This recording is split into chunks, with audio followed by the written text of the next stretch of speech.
क्या आपको पता है करिश्मा कपूर संजय कपूर की बाकी की दोनों पत्नियों से काफी गरीब है। क्या वजह है आज मैं आपको इस वीडियो के जरिए बताऊंगी। करीब 13,000 करोड़ के मालिक संजय कपूर ने अपनी लाइफ में एक नहीं बल्कि तीन शादियां की थी। पहली शादी उन्होंने नंदिता मेहतानी से, तो दूसरी करिश्मा कपूर से और तीसरी प्रिया सचदेव से की थी।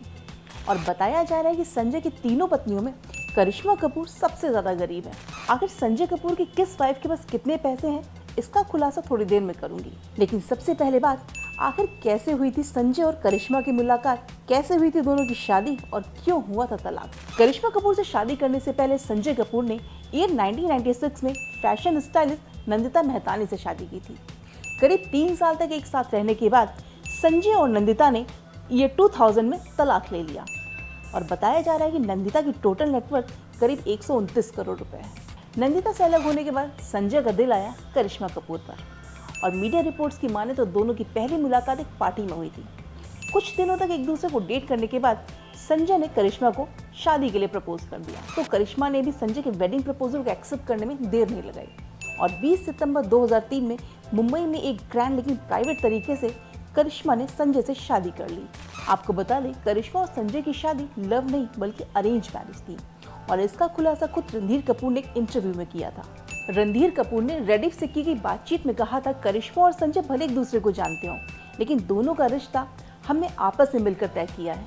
तो करिश्मा ने भी इस बात पे मुहर लगाई थी कि मेरी शादी मेरे माता पिता ही तय करेंगे। बताया जाता है कि रणधीर कपूर ने करिश्मा की शादी में पैसा पानी की तरह बहाया था। संजय और करिश्मा की शादी उन दिनों और भी ज्यादा हाईलाइट में इसलिए बनी हुई थी क्योंकि करिश्मा ने अभिषेक बच्चन से सगाई तोड़कर संजय से शादी की थी।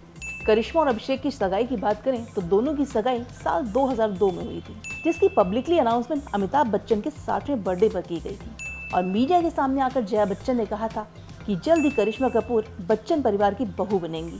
लेकिन कुछ महीनों बाद ही सब कुछ बदल गया क्योंकि करिश्मा ने अभिषेक से सगाई तोड़ ली थी, जिसके बाद कई रिपोर्ट्स में दावा किया गया कि अमिताभ बच्चन के बैंक करप्ट होने की वजह से रणधीर कपूर ने करिश्मा की सगाई तोड़वा दी थी। लेकिन जब साल 2005 में अमिताभ बच्चन कॉफी विद करण के सेट पर आए थे तो उन्होंने इस बात का खुलासा किया था कि आखिर अभिषेक और करिश्मा की सगाई क्यों टूटी थी। अमिताभ बच्चन ने इस बात का खुलासा करते हुए कहा था कि दोनों का रिश्ता टूटना हमारे लिए काफी दुख भरा था। रिश्ते बन रहे हैं, टूट रहे हैं, ये किसी भी यंग आदमी को परेशान कर सकता है। एक परिवार के लिए काफी परेशान करने वाला लम्हा होता है। मेरे पिताजी ने मुझे सिखाया था कि मन का हो तो अच्छा है, ना हो तो और भी अच्छा है।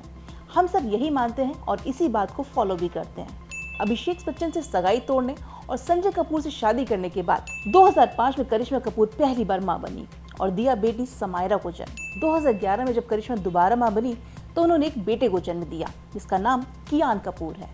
लेकिन दोनों बच्चों के जन्म के बाद संजय और करिश्मा के बीच लड़ाइयाँ होने लगी और बात तलाक तक पहुंच गई। दोनों का रिश्ता इस कदर बिगड़ा कि करिश्मा दोनों बच्चों को दिल्ली से लेकर मुंबई आ गई और 2014 में डाइवोर्स फाइल कर दिया। मुंबई मिरर की रिपोर्ट के अकॉर्डिंग डाइवोर्स की प्रोसेसिंग के दौरान संजय ने करिश्मा पर आरोप लगाते हुए कहा था कि करिश्मा एक बेहद लालची औरत है और सिर्फ पैसों के लिए उन्हें मुझसे शादी की थी। इतना ही नहीं, संजय ने तो ये भी कहा था कि करिश्मा ने अभिषेक के साथ अपने टूटे रिश्ते को ठीक करने के लिए मुझे रिबॉन्ड की तरह इस्तेमाल किया है। संजय ने करिश्मा और उनके परिवार पर यह भी आरोप लगाया था कि वो समायरा और कियान से भी उन्हें नहीं मिलने देते हैं। तो कॉस्मोपॉलिटन की रिपोर्ट में तो ये दावा किया गया था कि करिश्मा की शादी उनकी मां बबीता कपूर की वजह से टूटी थी। कोर्ट में संजय कपूर के आरोपों का पलटवार करते हुए करिश्मा कपूर ने कहा था कि संजय ने मुझे हनीमून की रात अपने दोस्तों के साथ सोने के लिए मजबूर किया था और जब मैंने इस बात से इनकार किया तो उन्होंने मुझे सबके सामने खूब पीटा था। संजय मुझे इस कदर पीटते थे कि मुझे अपने चोट के निशान मेकअप से छुपाने पड़ते थे। करिश्मा ने कोर्ट में संजय पर एक के बाद एक संगीन आरोप लगाए। टाइम्स ऑफ इंडिया की रिपोर्ट के अकॉर्डिंग तो करिश्मा जब प्रेग्नेंट थी तो वो एक ड्रेस में फिट नहीं आ रही थी।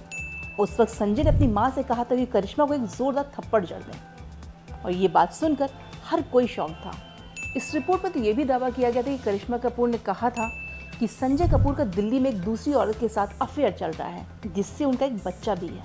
संजय और करिश्मा की तरफ से कोर्ट में लगाए गए आरोपों के बाद फाइनली साल 2016 में दोनों का तलाक हो गया, जिसके बाद रणधीर कपूर ने मीडिया में कहा था कि संजय कपूर एक थर्ड क्लास आदमी है। हम कपूर से हमें किसी के पैसे की जरूरत नहीं है, हमारे पास टैलेंट भी है और सोर्स भी है। खबरों की माने तो संजय ने करिश्मा को एलिमनी के तौर पर 70 करोड़ रुपए के साथ उनकी वेडिंग ज्वेलरी भी वापस कर दी थी। साथ में अपने पिता का लग्जरी बंगला भी करिश्मा के नाम कर दिया था। साथ ही संजय ने बच्चों के लिए 14 करोड़ रुपए के बॉन्ड खरीदे थे, जिसे हर महीने लगभग 10 लाख रुपए ब्याज के तौर पर करिश्मा को मिलते हैं। और इसी के साथ करिश्मा की टोटल नेटवर्थ 120 करोड़ रुपए बताई जा रही है। करिश्मा कपूर से तलाक लेने के बाद संजय ने 2017 में एक बार फिर से शादी करी और इस बार उनकी दुल्हन बनी मॉडल और बिजनेस वुमन प्रिया सचदेव। प्रिया पहले से शादीशुदा थी और उनकी पहली शादी हुई थी बिजनेसमैन विक्रम चटवाल से, जिससे उनकी एक बेटी भी है जिसका नाम सफीरा बताया जाता है। शादी के बाद संजय ने प्रिया की पहली बेटी को भी अपना लिया और उसे अपना नाम दिया। इसके अलावा संजय और प्रिया का भी एक 6 साल का बेटा है। मीडिया रिपोर्ट्स के मुताबिक प्रिया की टोटल नेटवर्थ करीब $50 मिलियन यानी कि लगभग 415 करोड़ रुपए बताई जा रही है। संजय कपूर की मौत के बाद अब प्रिया सचदेव को ही उनकी पूरी प्रॉपर्टी का असली हकदार बनाया जा रहा है। प्रिया सचदेव संजय कपूर की आखिरी लम्हों तक उनके साथ रहीं, इसलिए संजय कपूर की 13,000 करोड़ रुपए की प्रॉपर्टी की असली मालकिन सिर्फ प्रिया हैं। इसका मतलब ये है कि प्रिया सचदेव संजय कपूर की एक्स वाइफ करिश्मा और नंदिता से 100 गुना ज्यादा अमीर है।